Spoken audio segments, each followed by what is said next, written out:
You didn't leave loudly. You didn't make a scene. You just quietly stopped being the one who tries harder. And that person, the one who had all the time in the world to ignore you, suddenly has no time to be anything but angry. That's the part that breaks your brain a little. Not the being ignored. You had gotten used to that. But this specific thing where your absence bothers them more than your presence ever seemed to, this one doesn't make sense until it does.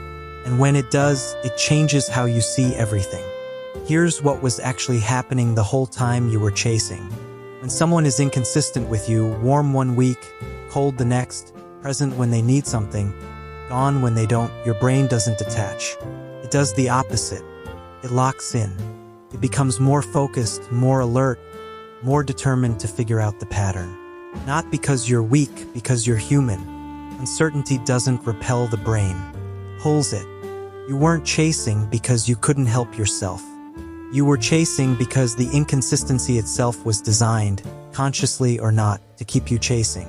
The moment you stopped, you broke the only dynamic they knew how to operate in.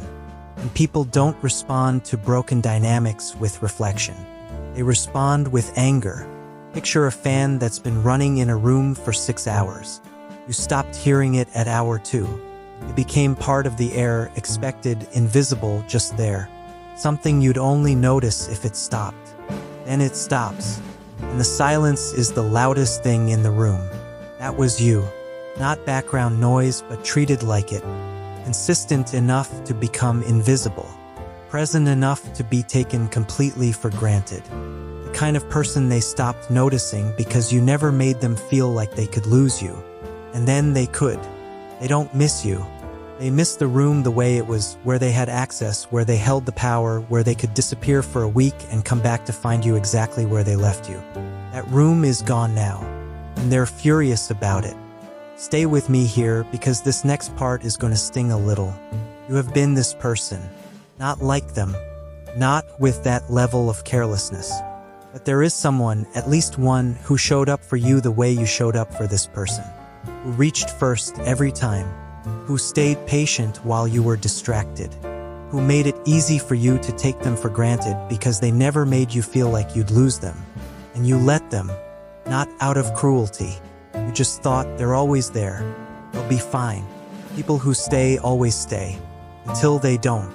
That wince you just felt, that small uncomfortable thing in your chest right now, that's exactly what this person felt. Every day, while you were pulling away. The only difference is they stayed longer than you did before they figured it out. They'll say you changed. From someone who never paid enough attention to know who you were in the first place. They'll say, I don't even know you anymore. From someone who never asked. And then the one that lands differently than the rest. I thought you were different. Here's what that sentence actually means. Word for word, underneath the performance of it. I thought you were the kind of person who wouldn't figure this out. That's not heartbreak. That's a miscalculation. They bet on your predictability, and you stopped being predictable. The anger isn't grief. It's the specific frustration of someone who thought they had you mapped out and didn't. Here's why it still pulls at you. You were trained, slowly, without a single conversation about it, to treat their emotional discomfort as your emergency. When they went cold, you warmed things up. When they pulled back, you closed the gap.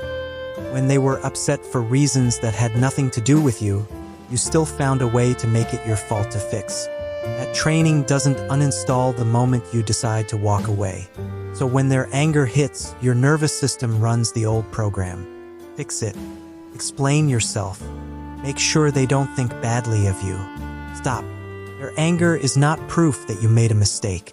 It's proof that you made a change. And in a dynamic that was entirely built on your consistency, change feels like betrayal. It isn't.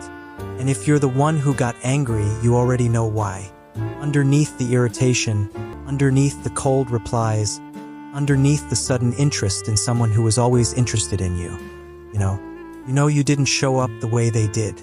You know you treated their consistency like it was guaranteed. You know that if they had done to you exactly what you did to them, you would have left far sooner. The anger isn't at them. It's at yourself, for wasting something that was given to you carefully, patiently, for a very long time. And you know that too. People who actually care about you don't get angry when you pull back. Their first move isn't irritation. It's, "Are you okay?" They don't punish your absence.